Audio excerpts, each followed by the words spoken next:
Good day, and thank you for standing by. Welcome to FICO's third quarter 2025 earnings conference call. At this time, all participants are on a listen-only mode. After the speaker's presentation, there will be a question-and-answer session. To ask a question during the session, you will need to press star 11 on your telephone. You will then hear an automated message advising your hand is raised. Please note that today's conference may be recorded. I will now hand the conference over to your speaker host, David Singleton. Please go ahead. Good afternoon, and thank you for attending FICO's third quarter earnings call. I'm Dave Singleton, Vice President of Investor Relations, and I'm joined today by our CEO, Will Lansing, and our CFO, Steve Weber. Today, we issued a press release that describes financial results compared to the prior year.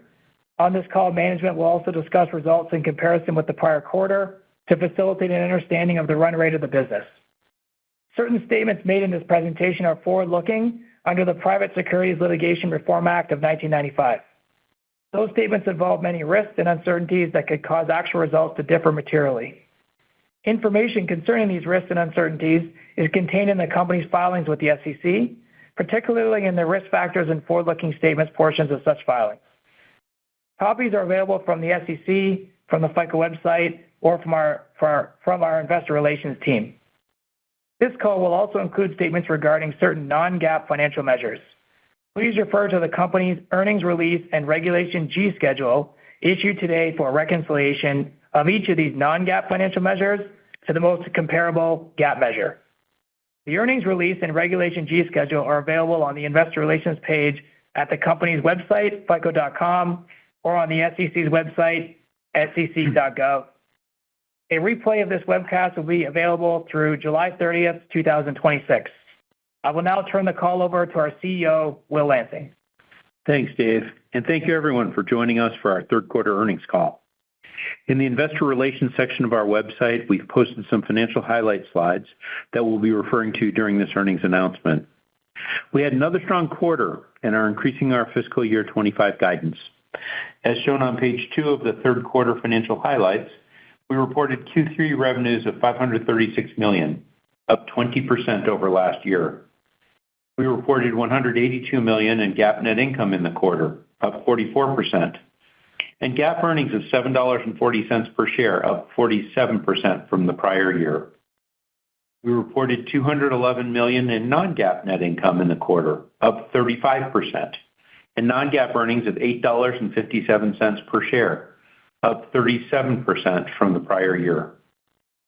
As shown on page 10, we delivered record-breaking free cash flow of $276 million in our third quarter. We continue to return capital to our shareholders through buybacks by repurchasing 284,000 shares in Q3. We repurchased over $500 million of shares this quarter, the largest single quarter buyback in FICO history. In our score segment, as shown on page 6 of the presentation, our third quarter revenues were $324 million, up 34% versus the prior year. While B2B scores was the key driver of growth, we also saw encouraging growth in B2C scores. FICO Score 10T is the most predictive broad-based credit scoring model in the U.S. industry today. Through our early adopter program, participating clients are already seeing measurable benefits.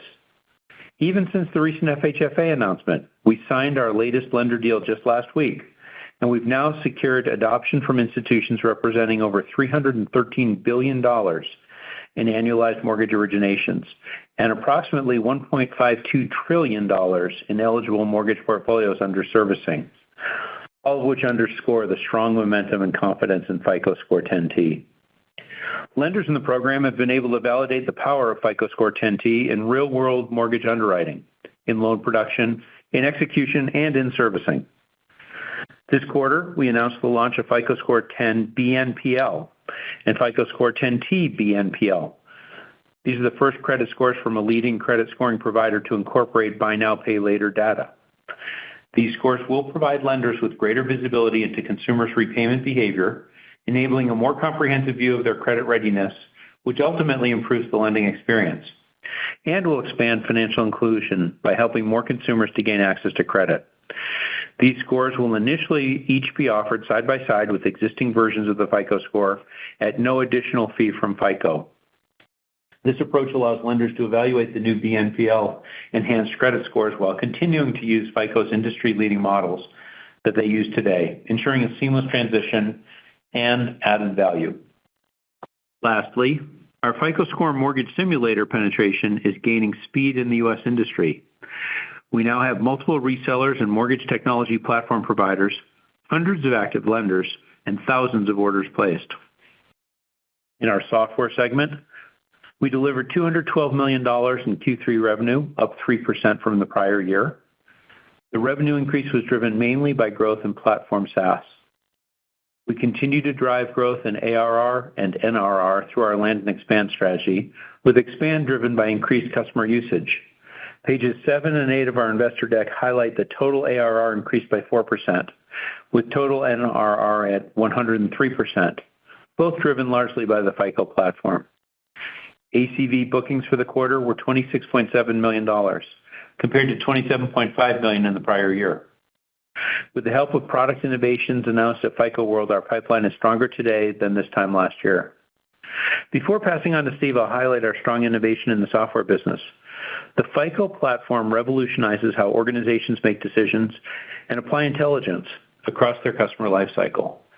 Innovation is at the core of our ability to power an intelligent enterprise. This quarter, we hosted FICO World, bringing together customers and partners from around the world. Participants collaborated on how FICO Platform makes real-time decisions at scale and optimizes interactions with consumers. On main stage, we unveiled innovation, spotlighting advancements that will shape the future of decisioning and enterprise AI. We will bring next-generation FICO Platform, Enterprise Fraud Solutions powered by FICO Platform, and FICO Marketplace to general availability in the second half of calendar 2025. These innovations will bring new use cases to the market. They will enable smarter explainable outcomes, they'll improve performance, they'll improve the speed of deployment, and yield better customer ROI. On the AI frontier, we leveraged our AI principles: trustworthy, ethical, explainable, and responsible, and provided a sneak peek of the upcoming FICO Focus Foundation model, the FICO Focus Language model, and FICO Focus Sequence model, built for financial services, delivering greater accuracy, explainability, and control in high-stakes domains. This will be released for general availability this calendar year. Our industry analysts are delighted with our innovation. Forrester recently recognized FICO Platform as the leader in AI decisioning platforms, this for the fourth time. AI decisioning platforms transform how organizations operationalize both human intelligence and AI at scale, enabling faster, more accurate decisions across complex business processes. AI decisioning is an important enabler for agentic AI, which is natively available in the next generation of FICO Platform. Our partners continue to value our innovation. In the quarter, we signed a new strategic collaboration agreement with Amazon Web Services. Under the new agreement, FICO and AWS will amplify their work to bring more organizations worldwide the power of AI-driven automated decision workflows with FICO Platform. In addition, FICO will broaden its participation in AWS partner programs to accelerate client adoption of FICO Platform. Let me now pass it over to Steve to provide further financial details. Thanks, Will, and good afternoon, everyone. As Will mentioned, we had another good quarter with total revenue of $536 million, an increase of 20% over the prior year. Score segment revenues for the quarter were $324 million, up 34% from the prior year. B2B revenues were up 42%, primarily due to higher unit prices, an increase in volume of mortgage originations, and a multi-year U.S. license renewal on our insurance score product. Our B2C revenues were up 6% versus the prior year, primarily due to increased revenue from our indirect channel partners. Third quarter mortgage revenues, or originations revenues, were up 53% versus the prior year. Mortgage origination revenue accounted for 53% of B2B revenue and 44% of total scores revenue. Auto originations revenues were up 23%, while credit card, personal loan, and other originations revenues were up 3% versus the prior year. Software segment revenues for the quarter were $212 million, up 3% from the prior year. On-premises and SaaS revenue grew 2% year-over-year, while professional services grew 7%. This quarter, 87% of total company revenues derived from our Americas region, which is a combination of our North America and Latin American regions. Our EMEA region generated 8% of revenues, and the Asia Pacific region delivered 5%. The updated guidance we're releasing today assumes fourth quarter revenues of $505 million.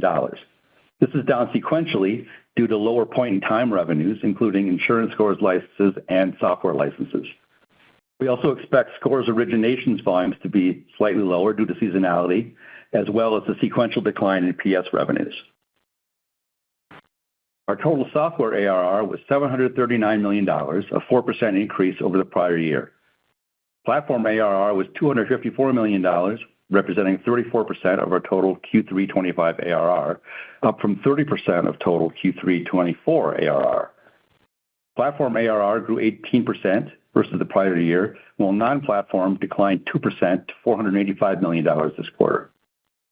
Our CCS business, which spans both platform and non-platform, saw a slight uptick sequentially, but overall headwinds we highlighted last quarter continue to be present, putting pressure on year-over-year ARR growth. Our platform land and expand strategy continues to be successful. Our dollar-based net retention rate in the quarter was 103%. Platform NRR was 115%, while our non-platform NRR was 97%. Platform NRR was driven by a combination of new use cases and increased usage of existing use cases. Our software ACV bookings for the quarter were $26.7 million compared to $27.5 million in the prior year. Turning now to expenses for the quarter, shown on page 5 of the financial highlight presentation, our total operating expenses were $274 million this quarter versus $253 million in the prior quarter, an increase of 8%. Quarterly expense growth was driven primarily by our FICO World event. Two other expense drivers were incremental headcount, as well as the marking to market of our supplemental retirement and savings plan, which is offset in other income and expense, and thus has no net impact to our net income. In our fourth quarter, we expect increased interest expense. We also expect to have increased marketing expenses, as well as some one-time items that could exceed $10 million. These expenses are all embedded in our updated guidance. Our non-GAAP operating margin, as shown in our Reg G schedule, was 57% for the quarter, compared with 52% in the same quarter last year. This means we were able to deliver non-GAAP margin expansion of 470 basis points year-over-year. GAAP net income this quarter was $182 million, up 44% from the prior year's quarter. Our non-GAAP net income was $211 million for the quarter, up 35% from the prior year's quarter. GAAP earnings per share this quarter were $7.40, up 47% from the prior year. Our non-GAAP earnings per share were $8.57, up 37% from the prior year. The effective tax rate for the quarter was 23.3%. The operating tax rate was 24.6%. We expect our full year net effective tax rate to be around 20% and our recurring tax rate to be around 25%. This quarter, we delivered very strong free cash flow of $276 million, a 34% increase from the prior year. Over the last 4 quarters, we've delivered $748 million of free cash flow, which represents an increase of 36% over the trailing 12-month period ending June 30th, 2024. At the end of the quarter, we had $240 million in cash and marketable investments. In May, we issued an 8-K detailing our debt refinancing. Our total debt at quarter end was $2.78 billion, with a weighted average interest rate of 5.25%. As of June 30th, 2025, all our debt was held in senior notes with no term loans and no balance on a revolving line of credit. So at that time, 100% of our total debt was fixed rate. Turning to return of capital, we bought back 284,000 shares in the third quarter at an average price of $1,802 per share, and we continue to view share repurchases as an attractive use of cash. With that, I'll turn it back to Will for his closing comments. Thank you, Steve. Elevated interest rates and ongoing affordability challenges continue to weigh on the mortgage market, keeping loan originations below historical norms. While the macro environment remains fluid, our strategy, our innovation, our execution remain disciplined and consistent. I'm pleased to report that today we're raising our full-year guidance as we enter the fourth quarter of our fiscal year. Revenue guidance will remain at $1.98 billion. GAAP net income guidance is $630 million, with GAAP earnings per share of $25.60. Non-GAAP net income guidance is $718 million, with non-GAAP earnings per share of $29.15. Before we take questions, I'd like to discuss the interim FHFA decision and how we are engaging with the industry. First, I'd like to emphasize that the FICO score is the industry standard measure of consumer credit risk in the U.S. The FICO score is the backbone of safety and soundness in the mortgage industry. Over the last 30 years, the FICO score has fundamentally transformed the mortgage industry, enhancing stability and liquidity in secondary markets, standardizing credit evaluation for investors, expanding fair and objective access to credit, and empowering cost-effective and sustainable home ownership for Americans. FICO scores are used across the U.S. and internationally for more than just mortgages. In the U.S., 99% of all FICO scores are freely chosen by market participants outside the mortgage market. In the non-conforming mortgage market, FICO is also widely used. Classic FICO was specified over 20 years ago for use by the GSEs while they were publicly traded companies and before the FHFA even existed. As the mortgage industry standard, thousands of industry participants use models incorporating classic FICO. FICO scores are critically relied on throughout the mortgage credit ecosystem, in mortgage insurance, in underwriting, in pricing models, in investor credit risk and prepayment models, in models used by the GSEs, in those used by mortgage insurers, by investors, and prudential regulators for capital requirements, and by credit rating agencies for mortgage-backed securities ratings. Therefore, classic FICO is critical to driving investor pricing of mortgage-backed securities and ultimately the cost consumers pay. Our innovations are best in class, including our latest innovation, FICO 10T, FICO 10T BNPL, and the FICO Score Mortgage Simulator.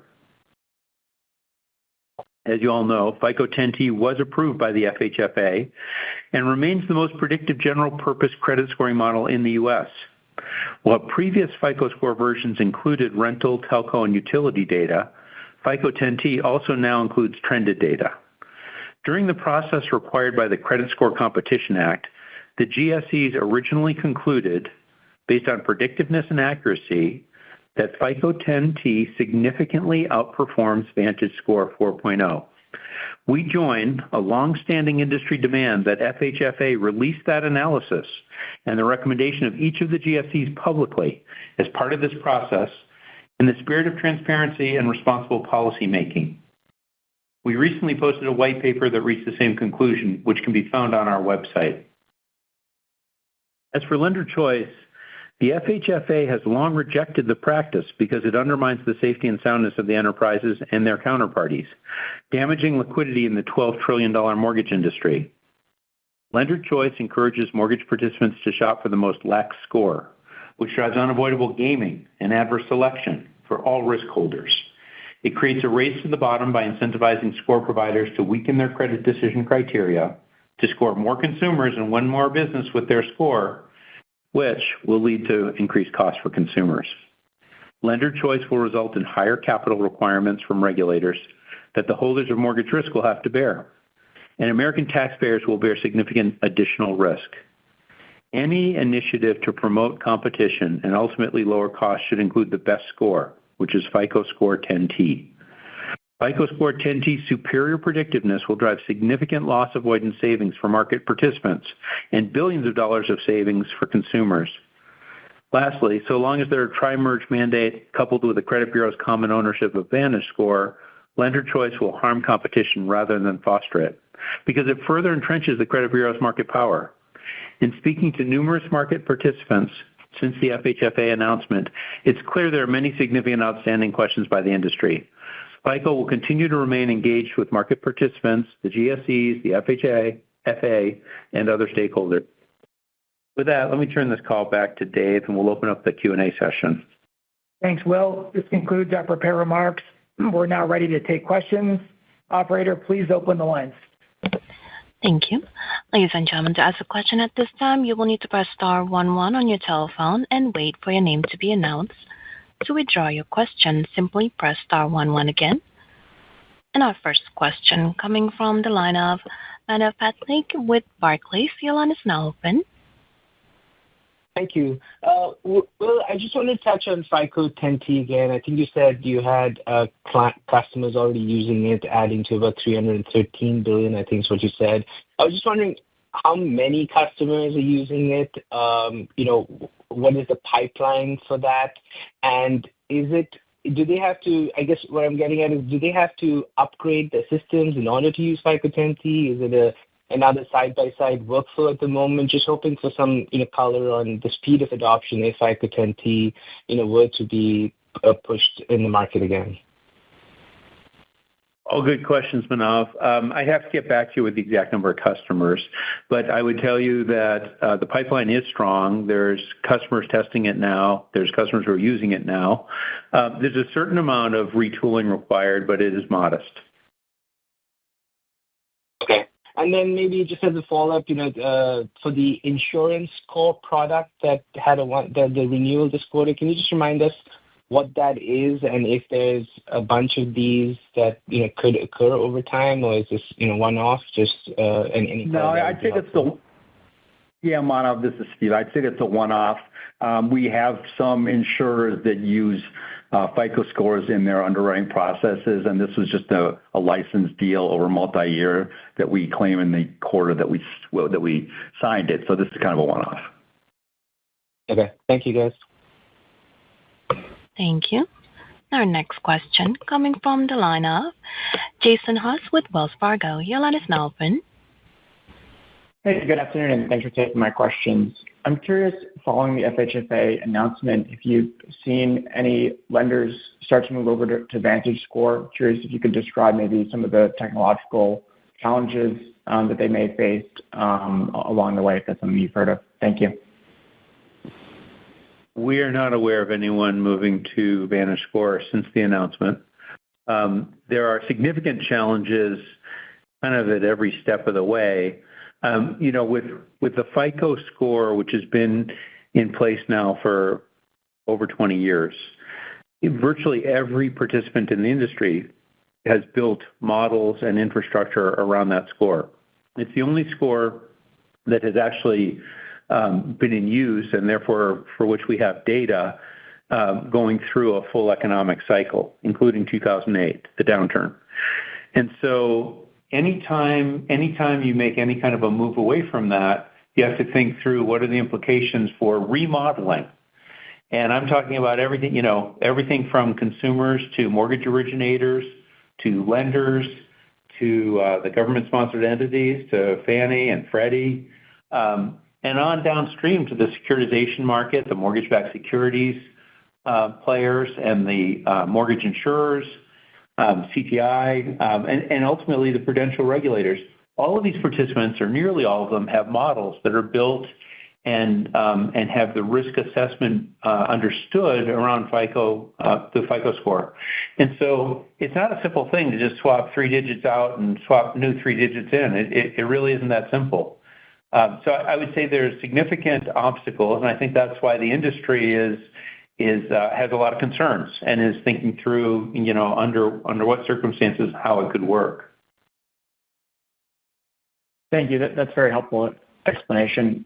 In light of that, is there any change in terms of how you're thinking about where you can take mortgage score prices over time, given it's been years where the pricing of what you charge for the mortgage scores is beneath the value that's provided to the ecosystem? So is there any change in the thought about how you can normalize that going forward? I think probably everyone on this call is curious about, what's FICO's pricing strategy going forward in light of some of the pronouncements from the FHFA. Here's what I would say to you. First of all, no decisions have been made. We make our decisions about pricing towards the end of our fiscal year, and they go effective Jan 1 of the subsequent year. So it's early days still. what I would say is that we continue to believe that there's a pretty big value gap between what we charge and the value that we provide. And so we're always looking at how we're going to close that gap. And we don't want to do it in a reckless way. We don't want to do it in a rapid way. We want to do it in a very understandable, predictable way so that, the people affected can budget for it and see where it's going. And so, we continue to be committed to that philosophy on price change. I would just say I'm not sure how much different the world is today after these pronouncements, because we have been competing with VantageScore virtually everywhere for the last 15 years, and we remain the industry standard for all kinds of good reasons. So, obviously, mortgage is an important business for us, and a lot of people focus on mortgage pricing, but, we welcome competition. And, at some level, the way we go about running our business is unchanged. That's very helpful. Thank you. Thank you.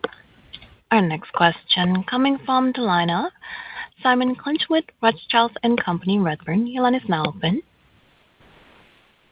Hi, everyone. Thanks for taking my question. I was wondering maybe if you could expand a little bit more on Jason's last question, actually, but more in terms of your approach to engaging with regulators right now, and how you're thinking about what is the best pathway of that engagement for the benefit of FICO shareholders and the industry. And has that approach changed at all? Well, so, we have always been relatively close to the people at FHFA and at the GSEs, at Fannie and Freddie, because they rely on our data. They build models around the FICO score. They're interested in the innovations coming along. And frankly, we've just been through a multi-year process in which they were deeply involved in evaluating, the benefits of FICO Score 10T. And so, those relationships are in place and the communication is there. And I would imagine that would continue. With respect to other industry participants, I believe that there's a lot of industry input still to come on the latest recommendations, because, we went through this multi-year process with a lot of industry input, with all kinds of evaluation and analysis. And this is a fairly rapid reversal of the conclusions that process brought us to. And so I think quite a few members of the industry have been participants in the industry have been taken a little bit by surprise. But I'm confident that, given the importance of safety and soundness in the industry and the importance of the mortgage market in the United States, that rash things will not occur, but that, careful, thoughtful, measured analysis and evaluation will occur. And so some of the problems that we've been pointing out around gaming and adverse selection and risk to safety and soundness, I don't imagine that those issues will be ignored. I imagine that they have to be wrestled with and evaluated. And so, we participate in that, but frankly, it's not just a FICO thing. It's really the whole industry. Yeah, appreciate that. That's very useful. Thank you. Well, just as a follow-on question then, just theoretically, how should we think about the value gap potential in your other categories outside of mortgages, and the ability for those areas, those segments to take on the heavy lifting, so it were, if pricing in mortgages were to slow down compared to what we've been used to? Every year we look at everything. We do billions and billions and billions of scores per year. And each year, as we think through our growth strategy, we think about different parts of the market. And that continues this year as it has in every year of the last decade. Again, no real change in terms of, do we look broadly across the portfolio to see where the growth opportunities are. So I think that's largely the same. Okay, great. Thank you very much. Thank you.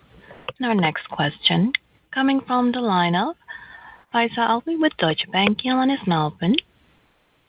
Yes. Hi, thank you. I wanted to ask about the software business. Maybe, how's the feedback been on the next generation launch of the platform? And, how do you expect sort of bookings to trend from here and just what the general demand environment is like? We continue to grow nicely. We continue to have customers very interested in the platform. We're bringing them on. I think that we are, we're not completely immune to the care that goes into IT spend right now. But, we feel pretty good. We're not growing at the rate we were over the last 40 quarters. We're more like the rate we have been the last several quarters. I continue to hope that that'll tick upward. I mean, I would love to see us growing in the 20s in the platform. And our bookings feel pretty good, and so from a visibility standpoint, we think that's potentially achievable. So we'll have to see. Okay, got it. And then just wanted to ask about the auto B2B origination revenue, which saw a nice acceleration from last quarter. And I'm curious if there was, so if you saw higher volumes, maybe it was customer mix. I know you took some pricing, so maybe talk about some of the feedback that you've gotten on the pricing and what led to that acceleration and growth.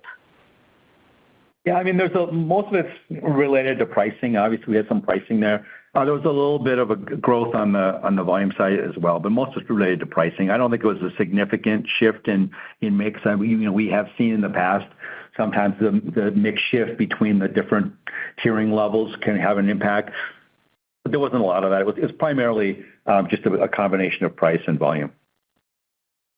All right, thank you. Thank you.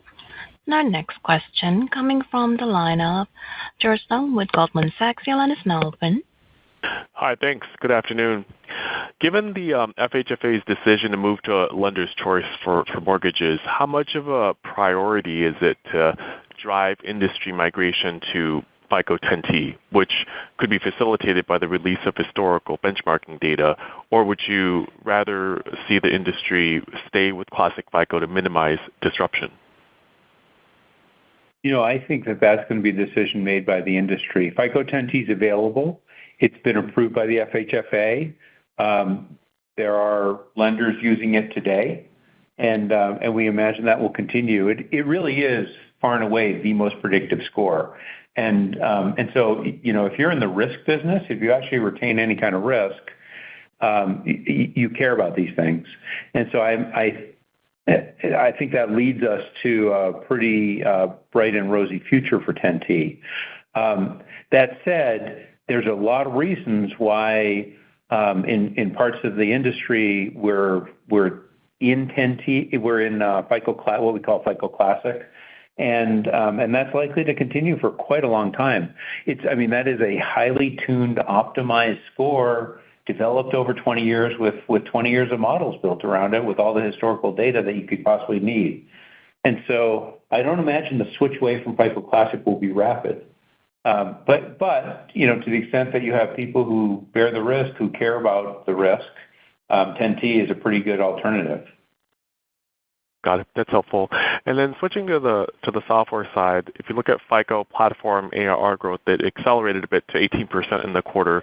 Can you elaborate on some of the trends that you're seeing there with respect to client adoption, new client adoption, and client consumption trends that can drive further growth acceleration?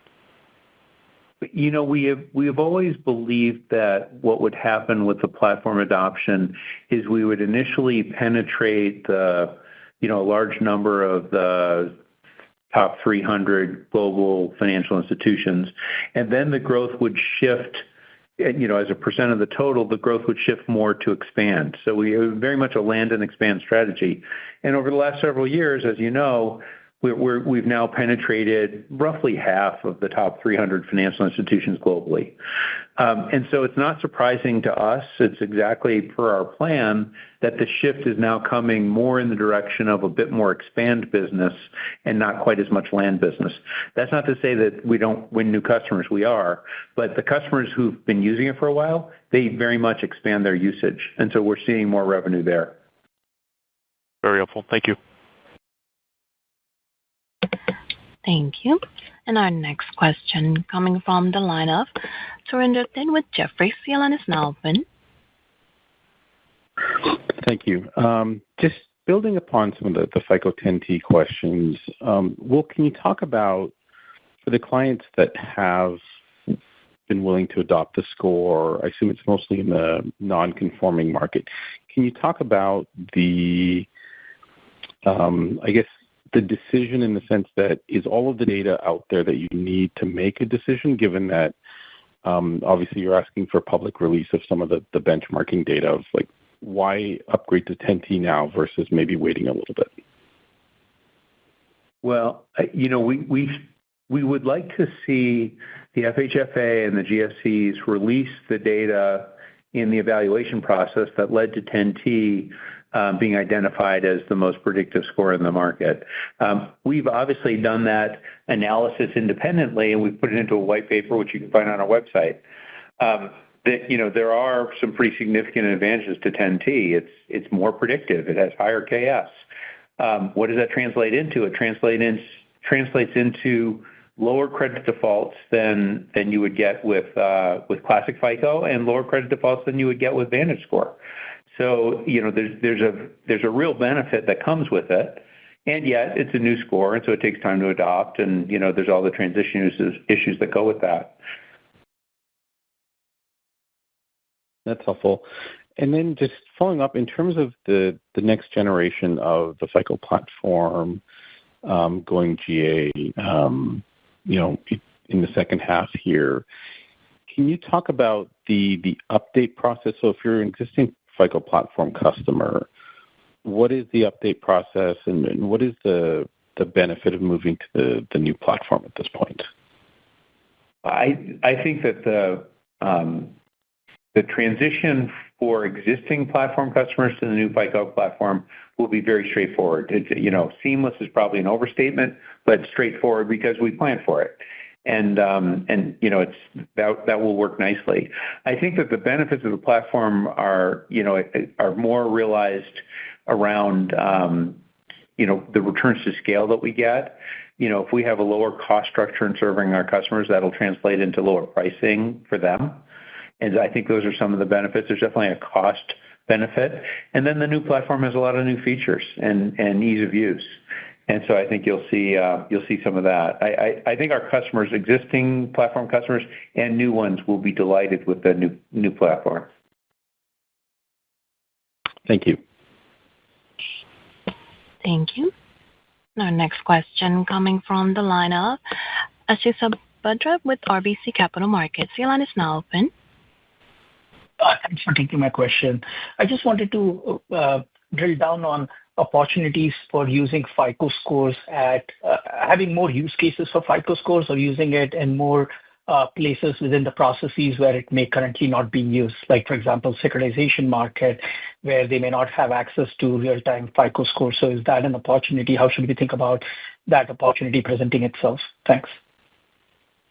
Well, thank you for that question. We're always looking for ways to provide more value and benefit to our customers and to potential new customers. And an obvious place for us to do it is to give the securitization market, the downstream investors, the ability to refresh the score. And so today, the pricing and models are typically built around the score that was used when the mortgage loan was originated. But over time, that becomes a stale score. Over time, it's frozen. It's not dynamic. And so, we are very much looking at how we would be able to deliver to the securitization market the ability to refresh those scores. That's very helpful, color. And then just going back to the mortgage score question, the non-conforming market doesn't really are not bounded by the GSE requirements. However, most of them continue to use FICO or FICO 10T. And so I was just wondering, what are the moats around the business?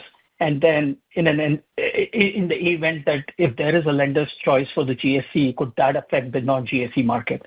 Thanks.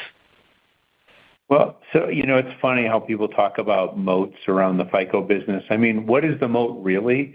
The mode is that we have the most predictive score. That's the mode. I mean, if you're in the business of measuring risk and you benefit when you reduce the risk and you suffer when the risk comes home to roost, you want the most predictive score. You want to avoid as much credit default as possible. That's what you achieve with FICO 10T. And with respect to FICO Classic, I would say it's also very, very good. And it's not just very good for a 20-year-old score. It's very, very good in absolute terms. Not as good as FICO 10T, but still very, very good. And it has the advantage of having been the backbone of the system for all this time. And so it's extremely well understood. All the models, everything's optimized around it. And that's truly the mode. It's not some government conferred monopoly. That's not what makes it successful. That's great color. Thanks, Phil. Thank you. Our next question coming from the line of Kyle Peterson with Needham. Your line is now open. Great. Good afternoon, guys. Appreciate you taking the question. I want to start off with your thoughts on capital allocation. It does seem like you guys have kind of stepped up the pace of the buyback. It seems like things are dislocated here. Given where the stock is and what your cash flow is like now, do you guys anticipate you being able to kind of continue to buy back at an accelerated pace, or how are you guys looking at capital allocation, specifically buyback versus debt pay down at these levels? Kyle, thanks for that. We've always believed that we should run FICO with kind of an optimal capital structure and not have on hand more cash than we need. And we've historically returned it through share buyback, and I would expect that will continue. We've obviously done a lot in the last quarter, but we've done a lot in the last 13 years, and that'll continue. We say that we're not market timers. We target spending our free cash flow on stock buyback each year, but over a period of time, that results in the leverage dropping to levels that are unacceptably low. And so periodically, we dial up the amount we buy back to maintain kind of a healthy level of leverage, somewhere between 2 and 3 times. We also are mindful of corrections in the stock price. So when you see things like what's occurred over the last couple of months, that represents a big opportunity. And so do we lean into that? Of course we do. And you can see it in the buyback pace that we had over the last quarter.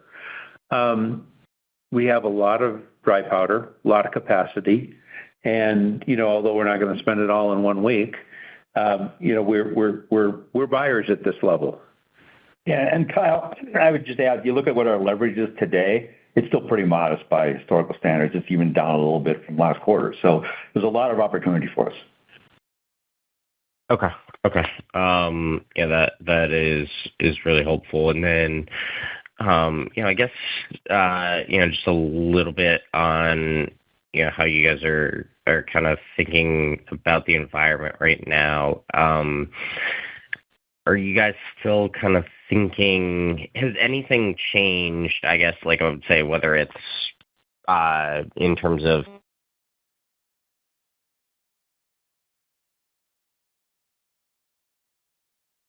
Kyle, we lost you.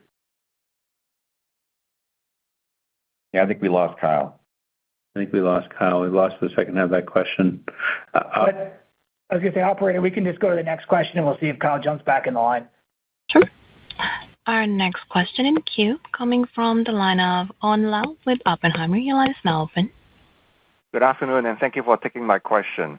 So follow up on that mode question, Will, could you please talk about other markets such as credit card, auto, and personal loan when there's no requirement from anyone?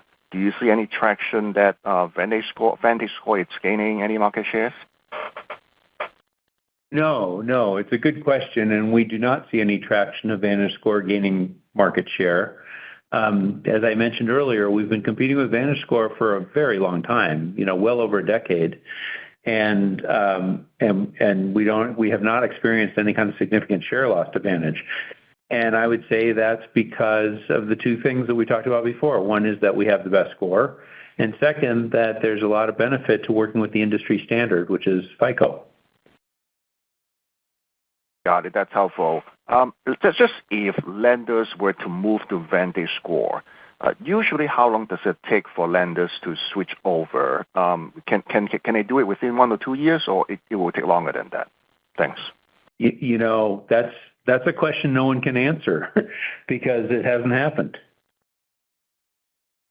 All right. Good. Thanks a lot. Thank you. Our next question coming from the line of Jeff Mueller with Baird. Your line is now open.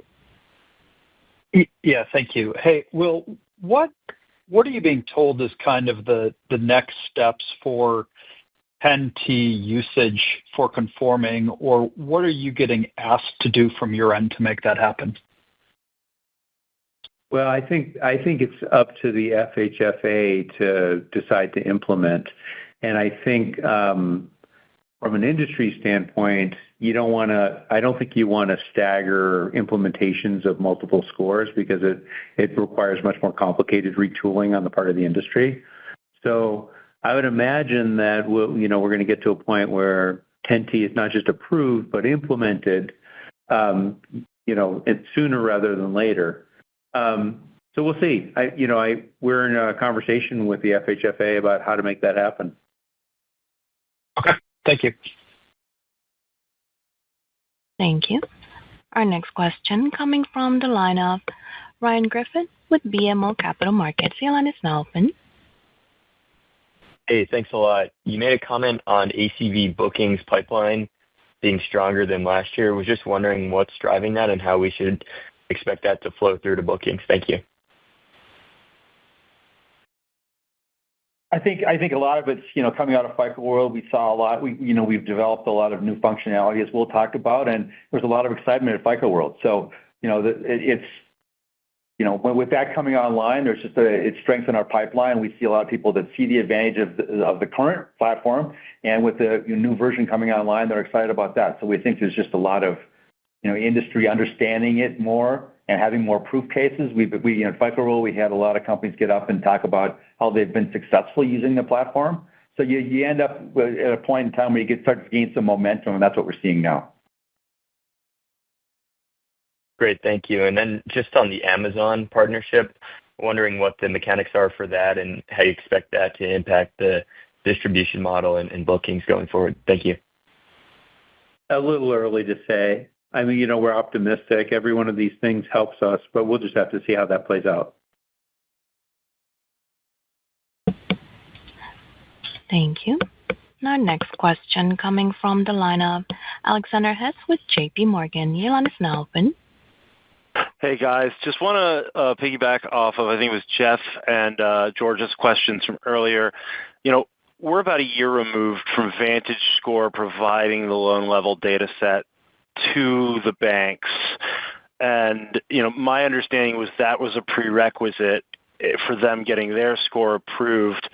Are you guys, for some reason, hesitant to provide that data to the banks? Or, is the FHFA, is there some sort of negotiating with the FHFA on what that looks like? I'm just not quite clear as to why FICO 10T doesn't have a data set like that in the market.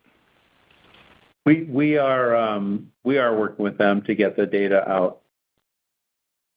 Got it. That's super helpful. And then just maybe as a maintenance question, I think you guys have said in the past that that mortgage scores are less than 1% of scores, and that's presumably, GSE and non-GSE channels.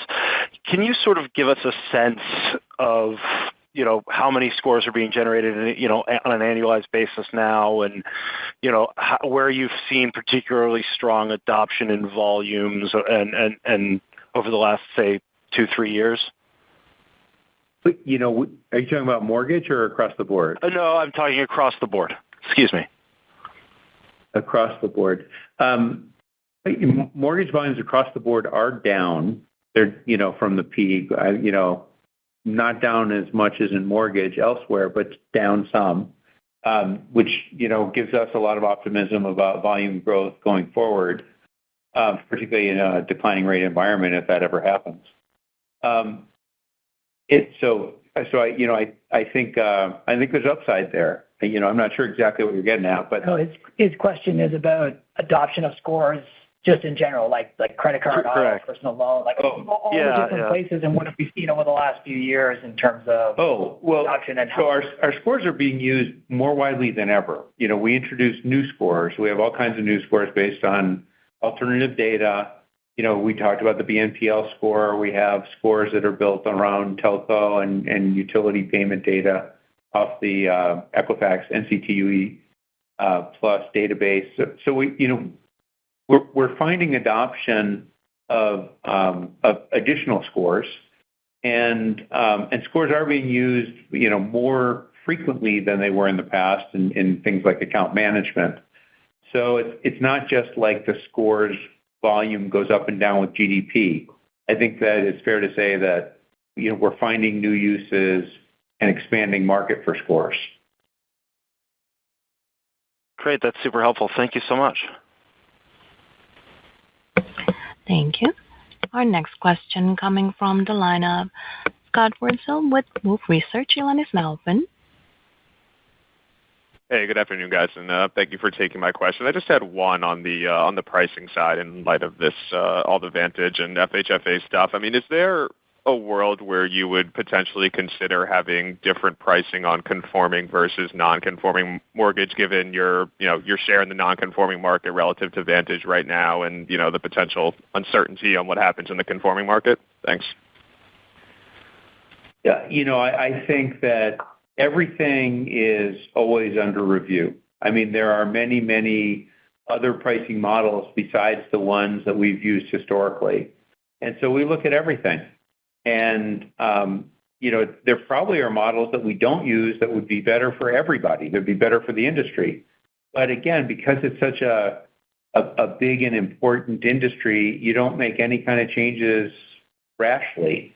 You study them and you figure out whether it's going to work. And the last thing we want is unforeseen consequences. And so although we've evaluated many, many other pricing models, and obviously that includes pricing differently in different markets, but it also goes to structure of how we price and how the IP is used, and how the IP is monetized. We look at it all the time, but I think whatever we discover, and we've discovered some pretty interesting things, we think about implementing with quite a big measure of caution. Great. Thanks, guys. Thank you. Our next question coming from the line of Matthew O'Neill with FT Partners. Your line is now open. Yeah, hi. Thanks so much. I'll try to avoid a subsequent pricing question here. So I was wondering, I don't think I missed it, but would you be willing to give us the numbers around the one-time license renewal just for modeling purposes going forward? No, I mean, we don't separate that out, but I mean, you can kind of take a look at our overall numbers in terms of how much point-in-time revenue we had that's in the queue, and you can, that's included in that number. So you can kind of, look at it that way. I mean, it's a pretty significant number for this quarter. Got it. Thanks. And I guess just as a follow-up, more broadly on guidance, what's implied for fourth quarter versus where consensus sits today? There's a little bit of a delta there. Obviously, I know you're not guiding to consensus. Just curious how you think about the opportunities to outperform in the last fiscal quarter, and what could go right, or what degree of macro conservatism is built into the remainder of the FY guide here. Thank you. Well, we only got 2 months to go, so there's not a whole lot of uncertainty. We guided what we guided. We're pretty confident in that, and if I was to say something else, then it wouldn't really be guidance anymore. So that's the number we put out there. And, again, when we guide for the full year, there's a lot of things that can happen. But when you're only guiding with a couple months left, there's not nearly as much uncertainty. Totally fair. Thanks a lot. Thank you. And our next question coming from the line of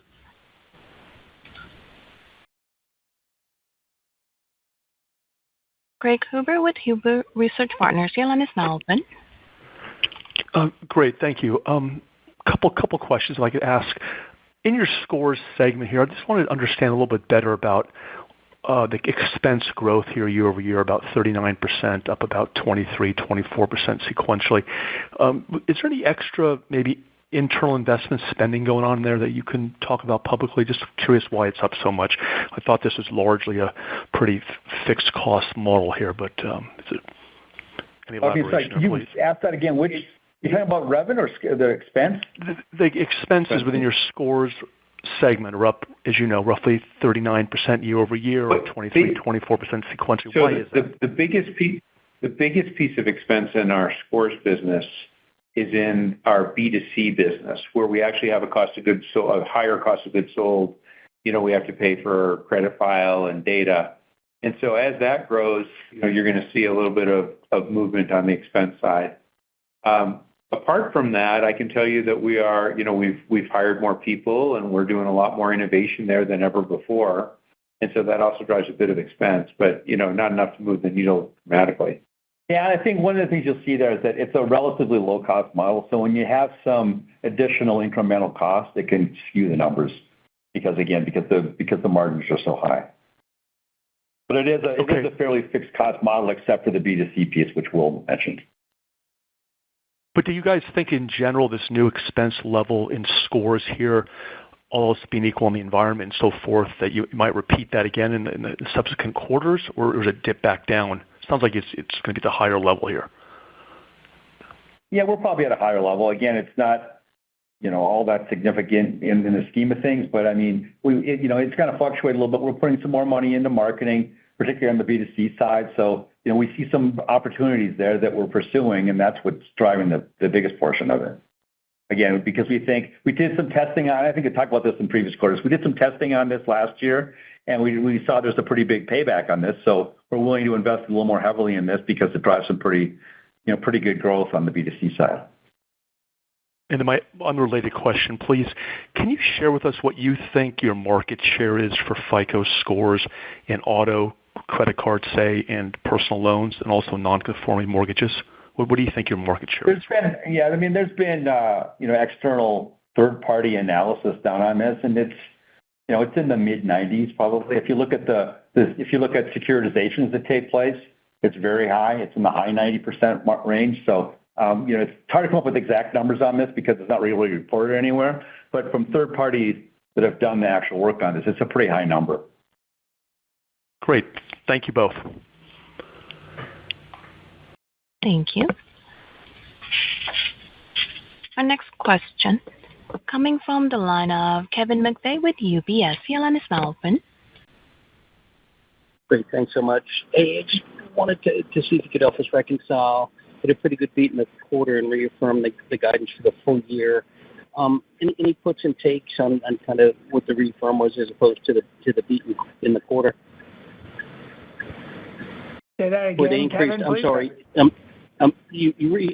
The amount of the raise on the guidance relative to the beat looks like you beat by more than you raised. Was it conservatism or anything to kind of call out just based on where the quarter came versus how much the full year guidance was increased? Yeah, well, we did have, we talked about in the script, we've got some one-time expenses that we're going to have in the fourth quarter, and there's some of that probably wasn't in earlier in the year. There's some things, as we get to the end of the year, we can take some charges, and we've done it in the past, and I think we'll probably be doing some of that this year as well. So that's probably the delta. That's super helpful. And then just with all the questions, I know the regulation's so hard to frame, but are there any goalposts in terms of timing or just events that you could kind of point us to where there may just be some clarification, whether it's out of the FHFA or a broader organization, just as we're thinking about expectations over the course of the year? Just given, it feels like there's kind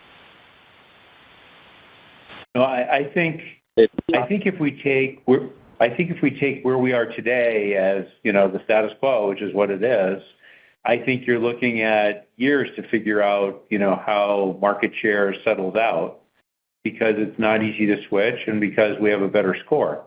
So TBD under what circumstances and whether at all there's share shift, but we'll see. But it won't happen fast. It will take time. Thank you.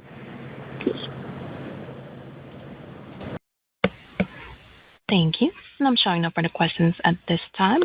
I will now turn the call back to David for any final comments.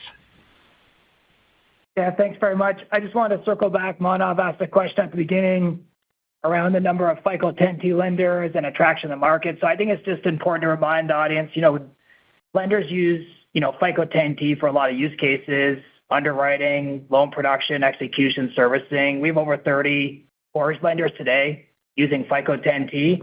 Some of those lenders use it for securitizations. They're securitizing with FICO 10T already. And the MCT is a platform where the MBS market flows through, and they also have adopted FICO 10T. So we have a lot of places where FICO 10T exists in the ecosystem, and the traction is very strong. So thanks, everyone, for the call. Appreciate it.